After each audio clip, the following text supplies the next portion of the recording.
Final rotation, Brandy Johnson leads Margaret Hewlett by a 1.225 margin. Now the men are moving into their 5th of 6 rotations. Lance Ringnold ahead of Kyle Asano by 2.6. The men are up first, and it is the parallel bars that are our next apparatus. Lance Ringnold will be up first, followed by Kyle Asano. In the qualifying round, Lance scored a 9.75 on this parallel bar routine. I think it was the best parallel bar routine I've ever seen him put together.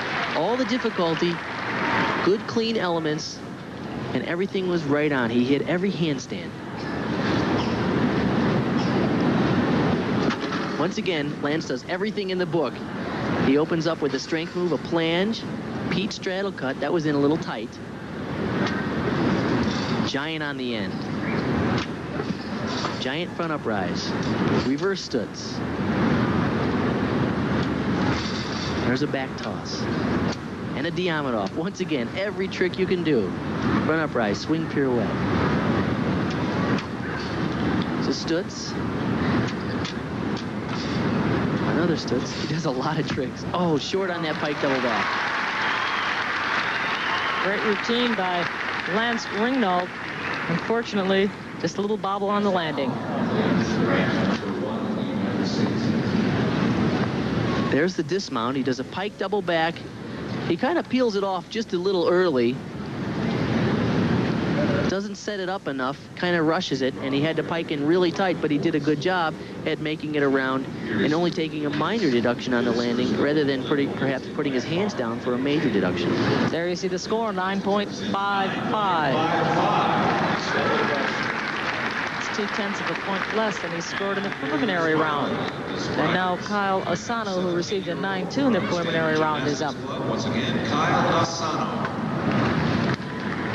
Kyle Asano is the youngest of 3 children. He has 1 brother and 1 sister.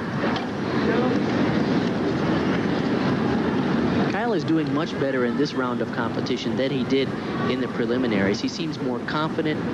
He seems more like he feels like he belongs out here in this important national event. Oh, Peach to a handstand. He had trouble there. He fought back, though, and that's impressive.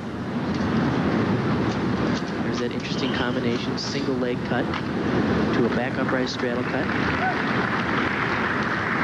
This routine is weak in terms of difficulty. There aren't enough big tricks in here.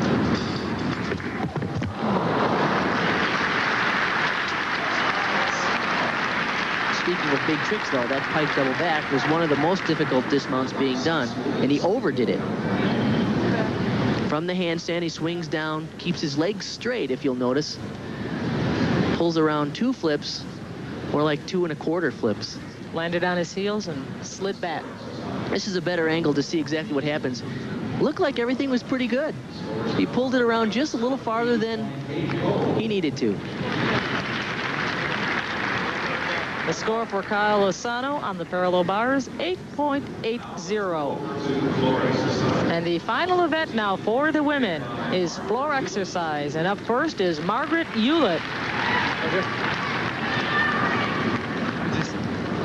Margaret scored a 9.6 in the preliminary round. She's very powerful in front tumbling. Watch her opening move.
Margaret Hewlett completes her performance at these semifinals here at the Denver Coliseum. She doesn't seem very pleased with her performance, but I thought she did a good job out there. Well, she has some very good elements. This handspring front with a double full is a very difficult and unique mount. She knows, though, that she needs to improve her back tumbling, because on this run here, she does a front step out through to a round-off back handspring, back with a full. She needs much more difficulty in her back tumbling, although her front tumbling is world class. And she finished with a really nice handspring front, this time with a 1.5 twist. That's called a Rudy, through to a back handspring. And Margaret Hewlett, who received a 9.6 in the prelims, gets a score this day of 9.575. And that will be her final score in these semifinals of this 1989 U.S. Challenge. And now a crowd favorite, Brandy Johnson, will step out into the podium. She received a 9.9 in the preliminaries, so you are in store for a big treat on the floor. Just 4 feet 11 inches tall, but she's a powerhouse.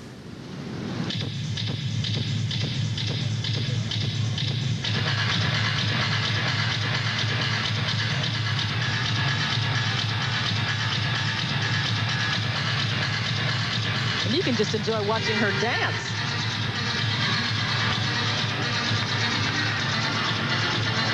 Wow.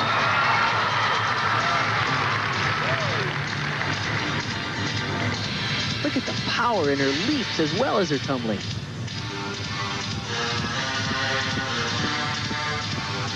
Watch this combination in the second run. Round off whip, whip, flip-flop, tuck double.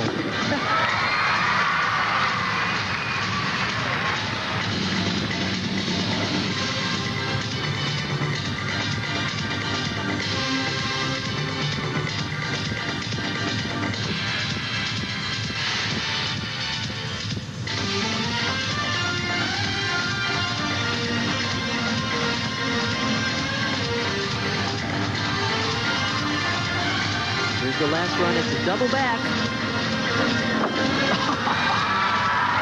Almost too easy for her.